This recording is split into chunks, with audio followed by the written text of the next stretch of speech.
compass, always shadows in the alley, getting ready to jump. But the trick is to look straight ahead and don't be blinded. The people of the top don't need to be.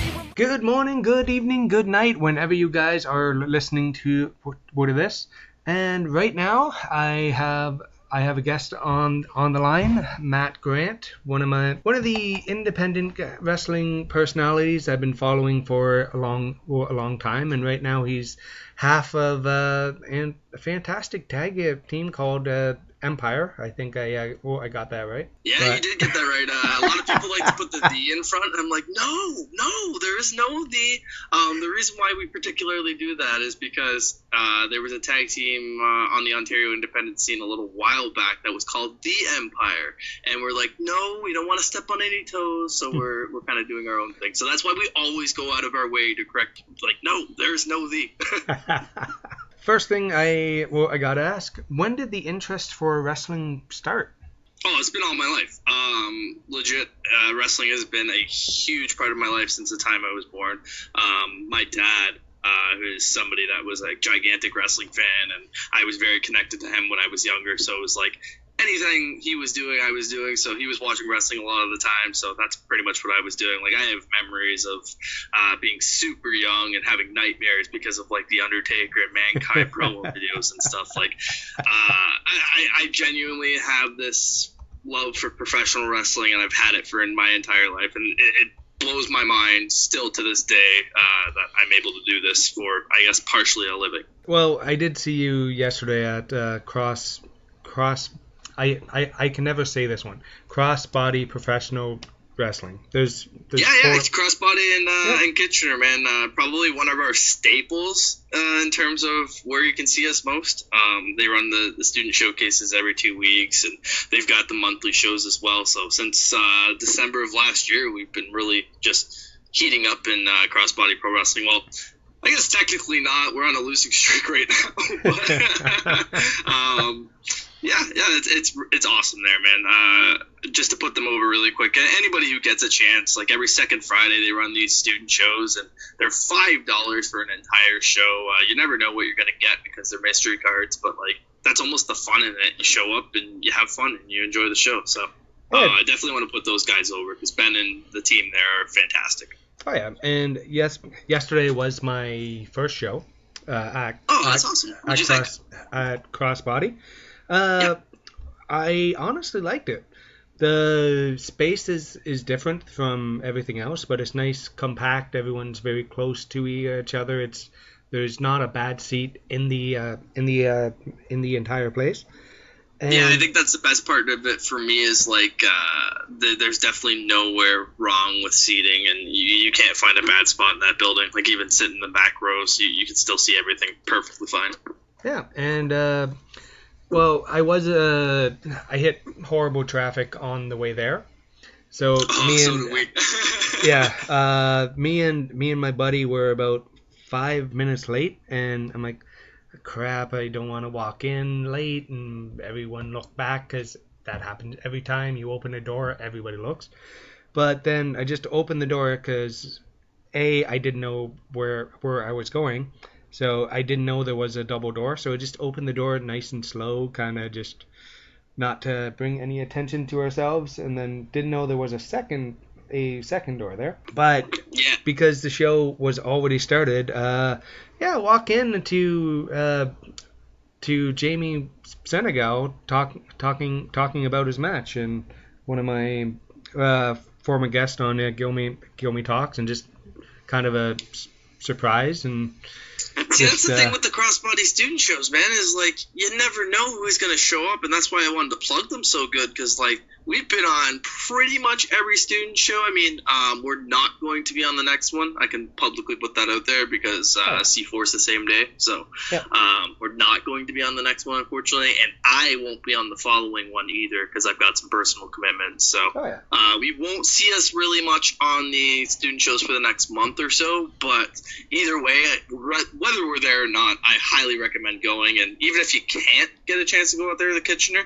literally just got a notification on my phone just prior to starting this interview, and it just got put online. So the day after, the footage is already made available. You can already go check it out. And it's just like for wrestlers too, that's just such a convenience. That's such a tool to use. So I'm really glad to be a part of these shows. And one thing I gotta say, it was fun. It was one of those things that it was a fun time. You know, they're not blow-away shows. They're not WrestleMania, but at the same time, you go there and you're gonna have a great time. Like, Yeah. I love doing these shows. I really, really enjoy getting the chance to work with some new talent and getting a chance to see different talent too. And Yeah. I'm a fan at the end of the day too, so I sit back and watch a lot of the matches too. Yeah. I'm sure people see me in the back watching with, whether it be my girlfriend or my brother or whatever. Like, I enjoy watching the card too because I want to see different talent. Now back on the track. Crossbody's great, love them, great show. But this is about Mac Grant and Empire. There we go. I got it out. One thing I noticed with you went from a fan to a podcaster to a sponsor to a ref to a wrestler to a champion to a tag team wrestler with your brother. You haven't really had the prototypical becoming a wrestler story. Yeah, I have a strange one, eh? No, I started the podcast and, like, legitimately it was just for my love of wrestling. Like, I seen the Ontario independent scene at the time, and I was like, man, like, there needs to be more eyes on this. And whether it was helping out, like, the Alpha Ones, the Smashes, the Destinies, the Death Proofs, all those promotions that are out there, it's just like anything we can do. If we can just tweet a poster and get 5,000+ eyes on it, then it's like, man, like that's just a little bit more we can do for the industry. So that's kind of where the idea of the podcast came, and that blew up more than I could have ever imagined, into like getting media passes for House of Hardcore and Ring of Honor, and getting a chance to interview some of like my favorite wrestlers of all time, getting a chance to have interactions with them. So it's like that really gave me a platform to start and I guess grow and network myself in professional wrestling. Then I never really had the idea of getting into professional wrestling just because of, like, I guess a school being nearby. I'm located in Hamilton, so it was like, yeah, it's Santino's school. That's up in Mississauga. That's, a little under an hour away from me with traffic and stuff. You got Tyson Dukes' school, which wasn't really even open yet, down in London. You got Crossbody in Kitchener. Again, both of those are over an hour away. It's like to make the drive there and back, and I don't have a car, so it's just like I really didn't have a way to actually train in wrestling. And then Rip Impact opened up his school down there at the HPW Academy. I was legitimately there the opening day, and I had trained, I think it was 7-8 months, and the original intent was for me just to get better as a ref, because I had showed up at the Steel City show one day and just happened to ref the show by weird coincidence, and I just took that as like a sign of like, hey, maybe I should just do this going forward. I'd done some previous ring announcing stuff, I'd done a little bit of camera work, I'd done some commentary, like I'd literally done everything there possibly was in wrestling, so I was like, why not? I ended up getting a chance to ref some of the best promotions, some of the best talent, with Alpha One, with Greektown, with C4, and some of the other companies I've been able to work for. And then, yeah, going back to the whole HPW thing, I was like, all right, I'm having more fun with this. And then the opportunity got presented to me to wrestle a match. And yeah, I guess the rest is history from there. Yeah. Personally, I've always been a fan, and I've always wanted to do something. And I'm 6'2", but I am not athletically gifted in any way, shape, or form. I've actually taken, God, this was almost 20 years ago now. There was a little thing in Guelph at the time. I totally forget the name, and it took one bump, and my head hit the mat. I saw stars. I was about to throw up, and this was about 2 minutes in. Mm-hmm. I've heard the stories I've heard from a couple of refs and just like some other people that have tried to get into the business and it necessarily hasn't gone their way. It's like, it's not for everybody. And, no. And I don't mean that in a bad way at all to anybody who's listening. It's just like, it's a hard thing to handle. I'm I'm sore as hell today. Actually, I have a bruised foot right now, and it's just like, that's just one of the things that just comes with the business. You get bumps and bruises, and you got to keep chugging. Oh yeah, yeah. And honestly, my foot's a little bruised. I had Holden Albright land on it. Yeah, those are two big boys going at it last night. Oh, that was a great. It wasn't a bad match, really. No, I love seeing Jackson Stone. Albright's one of the hottest guys there is on the scene today, so it's like you can't really go wrong there. Yeah, getting back to like the whole Empire thing, I guess when you getting into wrestling, I started with Death Proof, became the Youngblood champion in my first match, and that was like completely surreal. Not only do you never think that you're never gonna get a chance to have a match, but just like winning a title in your first match, it's something that's kind of unheard of. I mean, there's some people that have done it, but it's like on an independent level, it's like wow. So that was cool. I held that title for a while, almost a year, and ended up dropping it to my brother in a best of 7 series. Then we ended up kind of folding out there with Death Proof, with it going under and taking a hiatus.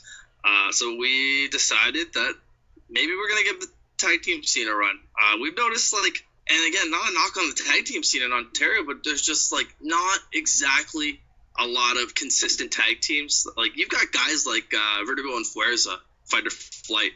Those guys are a fantastic tag team whenever they go together. But it's just like there's a lot of times now when they're on shows that they're doing single stuff. And you got guys again like Ethan Page, Josh Alexander. I could sit here and name names for a while. Del Bruno and Scotty O'Shea. There's tons of teams in Ontario that it's just like, yeah, they're great teams. Don't get me wrong, and I will never knock any of those names because those are guys we look up to. But it's like they're not consistent tag teams. Me and JT, me and David are looking to be a consistent tag team. He actually just ended up getting a car, so it's like we're probably going to be traveling a lot more often, going to the States and trying to branch out as much as we can just to prove that tag team wrestling is alive and well. And I don't think there's any doubt of that, but like we want the opportunity to really prove ourselves on the tag team level, and I think there's not really a solidarity in tag team wrestling in Ontario right now. As you said it, there's no solidarity, there's no tag teams, because I've seen all those guys do single matches, and they're great, fantastic, but there's no consistency. What really started the Empire thing was Mark Wheeler and Holden Albright. They were doing the Riot Maker stuff for quite some time. They had Stratos and Jody join them, and it was just like, that was cool, man. It was like two guys that were really close to getting the chance to really like prove themselves, and they hit all the goals that they wanted to hit while they were teaming. It was like, man, that's super inspiring. And then they started breaking up, and it was like, like maybe we can fill that void. And it was like, not that we wanted to replace them, but at the same time it was like that spot is opening up, so why not? Like tag team wrestling is probably some of my favorite stuff. Like I genuinely live to watch tag team wrestling. It's, in my opinion, could be a main event on any show. I know there's indifferent opinions about that, but that's a big reason why those guys, the Riot Makers, that's I think the first time I publicly put that out there, but like, yeah, those guys were a big inspiration to what we're doing, and then the guys that I listed kind of a couple minutes ago too. Oh yeah, and Riot Makers were two totally different styles, but together it worked really, really well. Just and that's what me and JT got going for us too, man. He's kind of the silent, strong, beastly type, and I'm I guess people like to call me a chihuahua. I'm small and I'm yappy. So like I kind of give a nod to that. I can appreciate that, but like I like going into a show and people underestimating me because I'm small and I'm blowing people's minds, you know? Oh, yeah. That's the fun in professional wrestling. Yeah, because I've seen you do some spectacular top rope jumps where that kind of make me cringe a little bit. Yeah, they sometimes turn out well, sometimes they don't. Yeah. Or getting I'm small, so people like to catch me a lot. Yeah. which is always great to see. One thing I did want to ask: how's tagging with your actual brother? Not storyline, but your actual. And that's family. another thing. Like, people legitimately still question us to this day on whether we're actually brothers. okay, at the end of the day, we are half brothers. We only have the same mom. We don't have the same dad. Yeah, but we are still brothers. Yeah, family's family. We live together. This is something we have legitimately talked about, I want to say, for like 10, 15 years. Like, we have watched wrestling since we were kids. I've told the story on many a podcast, but it's just like hanging a plastic styrofoam belt from our light, watching it burn to the light, not knowing what to do while we were kids. So, like, we did some really stupid stuff. So the fact that we were actually getting a chance to, get paid and do this and get a chance to wrestle some of the top guys on the scene today, it's been a lot of fun. Yeah, one match I do really, really want to see is the Empire versus the Dirty Vets, just because I think two totally different tag team styles, and it's two actual tag teams going against each other. Yeah, it's crazy. When I found out in January that we were going to work with those guys, I was legitimately mind blown, because when we first started the podcast, we were doing a lot of stuff with Barrie Wrestling, and they were up there with Barrie Wrestling quite a bit, so we got a chance to know those guys quite well, and it was kind of like a surreal feeling getting a chance to go against those guys, just because of how much of their work we've seen and how close with them we have gotten. And I know I'm kind of, I guess, killing their characters here, but those two guys are legitimately two of the nicest guys there are in wrestling. We've had so much fun with what we've been able to do with those guys, and I highly recommend once those shows get put out. I have the footage personally, unfortunately, but I can't put that out. But when that stuff gets released, man, we've had 3 matches with them now, January and February, and then just recently in July. And honestly, some of the best stuff we've done in wrestling so far. I think the story we've been able to tell, I think just the way we've learned from them. I think that's the biggest thing in wrestling, is like, you never stop learning, and it's just small things at times, but it's like you never stop learning, and those guys have taught us so much about just wrestling and matches. So I really enjoyed getting a chance to work with those guys, and definitely recommend checking those out. Okay. I did get a chance to talk to Tid a little bit, and because of the thing I did about a month ago, and he was the nicest guy.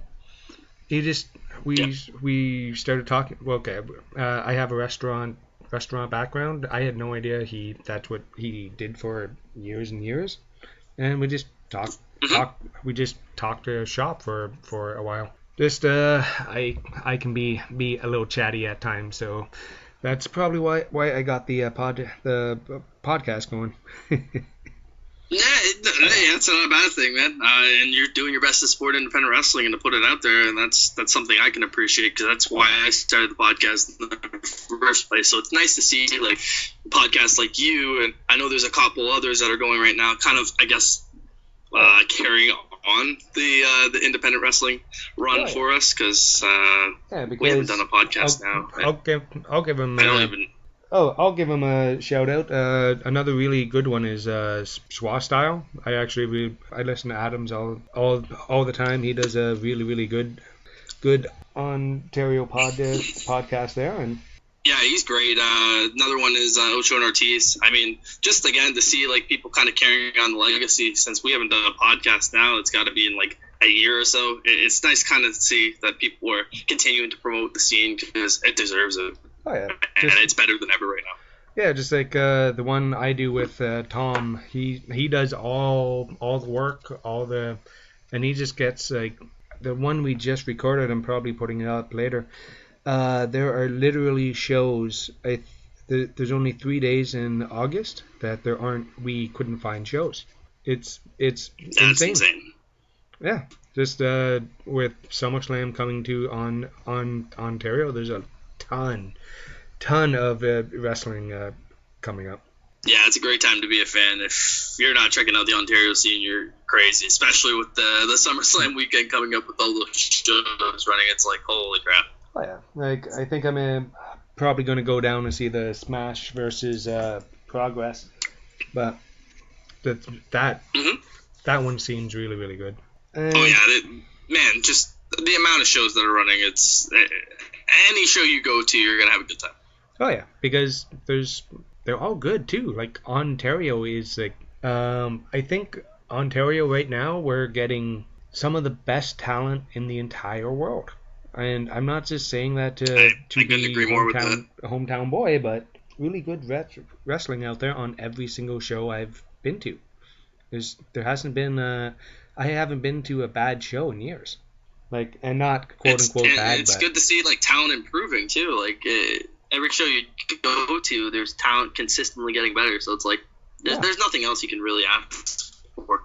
Oh yeah, not to just throw his name out there again. I've been watching Holden Albright since he started, and he's gotten.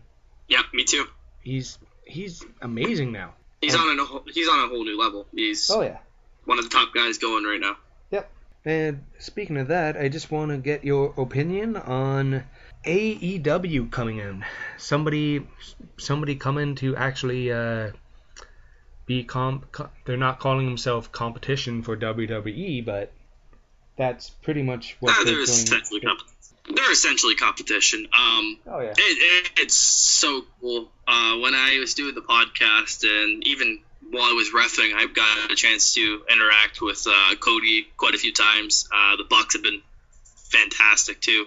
Yeah, I can't say enough good things about AEW. I've watched the first couple of shows already. I'm super pumped for All Out. I think the guys that they picked up as well have been some of the hardest working guys on the scene and deserve a bit of a break. I mean, you look at somebody like Joey Janela. You look at somebody like Stu Grayson, Evil Uno, the Dark Order.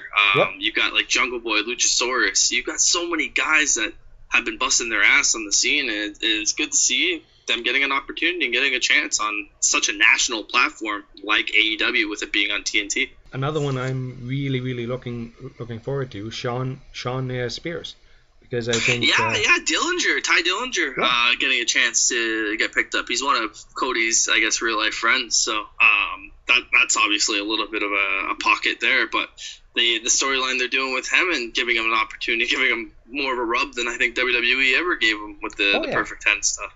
Yeah.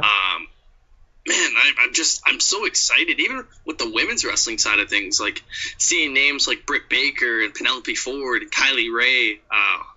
Who else? You got Allie getting picked up as well. Yep. B. Priestley. There's so much good talent with even the Japanese names being picked up as well. Oh yeah. I think AEW's got a great opportunity on giving legitimate competition to WWE for the first time in 20 plus years. Yeah, since and I'm not going to count WCW in 2001, but I don't think anybody would.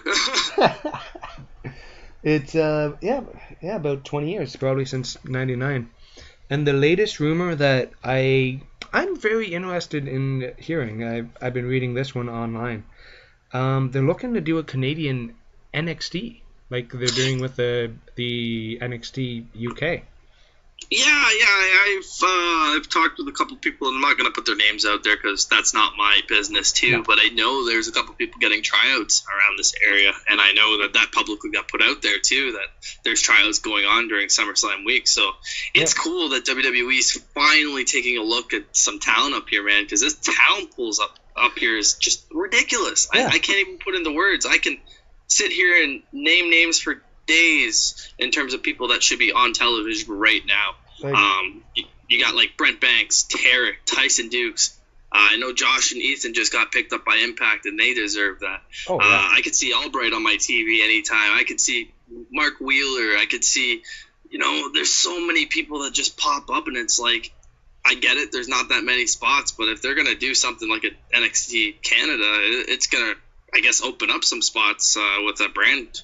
Because one thing, and the one reason I think they're looking into this, because Impact is now doing Impact Wrestling, I'd say, what would you say, 70-80% is of the talent they're using is Canadian right now. Well, essentially too, with the company being based out of Canada, it's like, I think WWE is kind of paying attention. I think it helps that you got shows like Destiny and like Battle Arts Pro and stuff being associated with Santino, and he's obviously got the school. So they've got that connection with them. I think it's something they've been paying attention to for a while, but I think it just took a little bit of time to actually pull the trigger on it. Another question for you.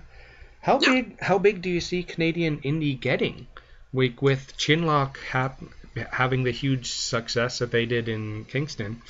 Even the show I did in London, not to pat myself on the back, but I heard great things, man. 116 people showed up. Yep. And that's for a guy doing a charity show for his first time. Yeah, how big do you see Canadian Indy actually getting? I don't know, man. With how it's going right now, you really can't determine that. Like, again, I kind of put over C4 earlier, but like you got a place like that that's drawing like 600-700 people a show. You've got Smash and A1 and Destiny and all those guys drawing probably consistently at least 150-200 plus. So it's like, with all the good wrestling that's going on, and as long as the fans keep supporting what's going on, I think it's only up from here. There's a couple of cities that maybe are getting a little bit too much wrestling, and again, that's not really a knock on anybody, but it's at the same time, it's like there's only so much people can handle. I love every promotion in Hamilton, but it's like there's literally like 5 or 6 promotions running out of Hamilton right now, and it's a little bit overkill sometimes, but it's like it's also giving guys an opportunity to work. So it's like that pro and con, right? Yep. Yeah, that's why I think London is honestly prime for more wrestling. Smash is coming here, and they're putting on fantastic shows. They're drawing, I'd say, average 250 to 300 people at London Music Hall there, which is a fantastic. Yeah. I've refed a couple shows there. That venue is beautiful. It is a great venue for wrestling. It is. Yeah.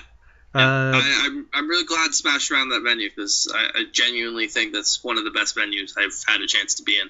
Yeah, because it's perfectly set up for wrestling with the ramp going down, and I love going because I'm a fan first, always. Yeah. And it's just one of those things where I just love going to a show and just being able to sit back and just lose yourself in the show for a little while. It's the best, man. That's literally the best. The alternate reality of professional wrestling. Oh yeah, because I have non-wrestling fans who do listen to the podcast, because I have other guests. It's I like, my tagline is talking to interesting people and having a fun time. Well, I'm sorry in advance. I'm not that interesting. Oh, okay. Well, I think you are, but I appreciate it. One thing about wrestling that is different from everything else, I always tell people it has a Shakespearean aspect to it. Like, they're bigger than life. Everybody has a bigger than life character. Yep. And how would you describe something like that to somebody who's never seen wrestling before? Because there are still people who's never seen it, who don't know anything about it. Myself, I always describe it as a modern day Shakespeare, or the male soap opera.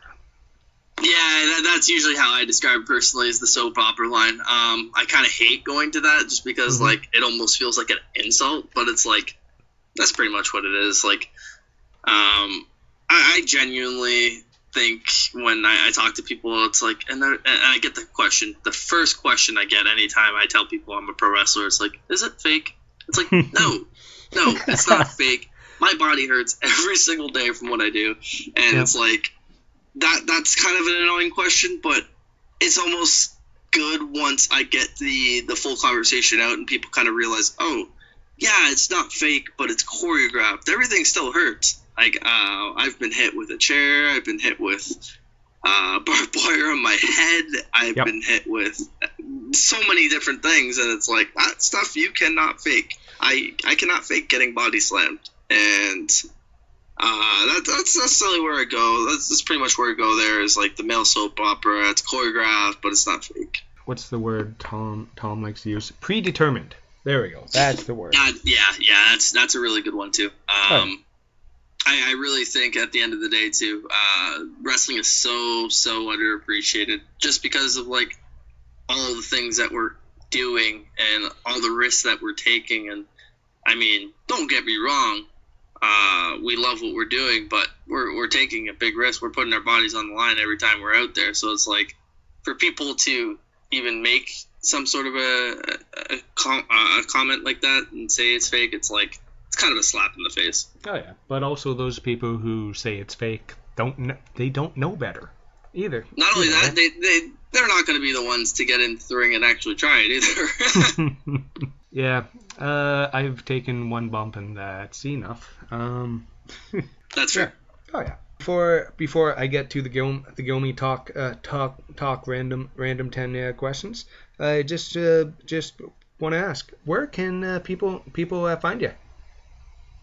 I am all over social media. I'm at Matthew Grant. First Day is a 4 on Facebook, Twitter, and Instagram. I also run all the Empire social media, which is at Empire Tag Team on those same platforms, Facebook, Twitter, and Instagram. Yeah, that's pretty much the best way to get at me. I'm always consistent on social media, so if you want to send me a message to, do a podcast or whatever the case may be, I'm always up to chat and, talk to the fans. Other than that, I mean, I've got a lot of shows upcoming. Just stay tuned to my social media and you'll find out where I'm going to be. I guess I'll kind of give you a little exclusive here. As of the 18th of August, I will no longer be reffing at any promotions in Ontario at all, I guess. I am putting the ref shirt away. So C4, I guess Greektown, C4, and A1 coming up in August are going to be my final ref dates going forward. I'm going to be pushing the Empire Tag Team wherever I can get it. So if you want to see us on your show, I highly recommend you urge promoters, you put our social media out there, whatever you could do to push the Empire Tag Team as much as you possibly can. We're going to try and make a shot at, making a name for ourselves, and I hope it goes well. I've never been so nervous to take an opportunity before, so hopefully it ends up paying off. See, that you no longer reffing actually makes me a little bit sad, because your facial expressions as a ref always make me laugh.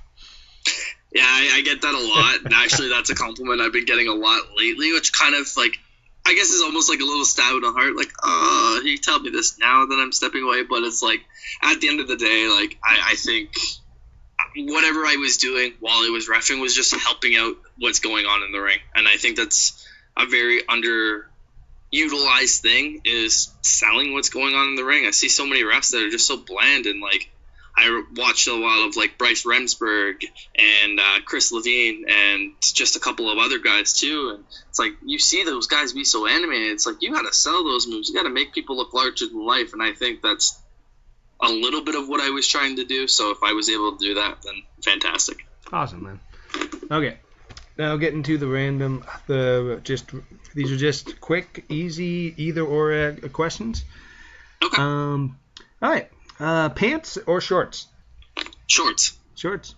All right. Vampire or werewolf?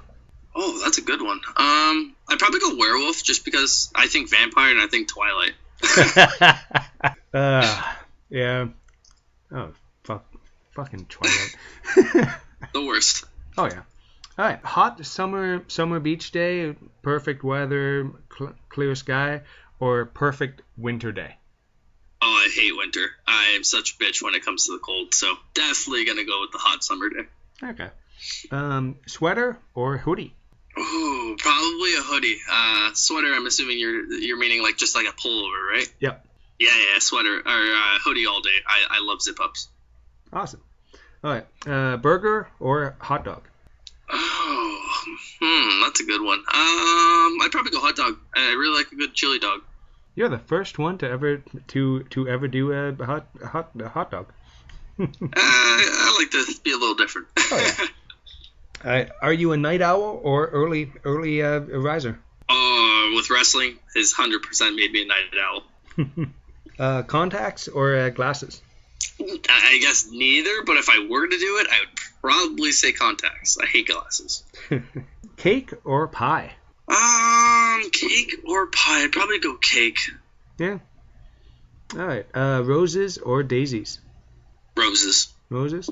And the big one that causes the controversy on the show many times, toilet paper, over or under?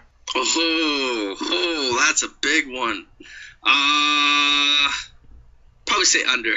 Under? Yeah. Don't mention that to Tyson Dukes. He did an entire rant on it. Good to know. All right. I really thought that was going to be like an Xbox or PS4 question. I was really anticipating it. I was not anticipating toilet paper. Oh yeah. No, that's the toilet paper one gets the best reaction for some reason for him, and some of the listeners actually keep track. Who says what? So I just want to say thank you very, very much for coming on doing the show, man. Thank you very much for having me, and thank you to everybody who dealt with my ramblingness. And guys, I'm just going to let you know, I just want to say thanks again to Matt. I gave him zero notice. I just kind of randomly asked him yesterday, and then he came on, which is great. Yeah, man, it's just like I love doing this stuff. I was one of these guys where I wanted to build a name and get as many people on as I possibly could. So if I can help out any podcasts and help them out and put my social media out there that, to listen to this show and to check it out, it's just like small things to help out the community. So I love doing it, and thanks for having me, man. Oh yeah, man. Once again, thanks. Thanks, man. Take care. Yep, you do.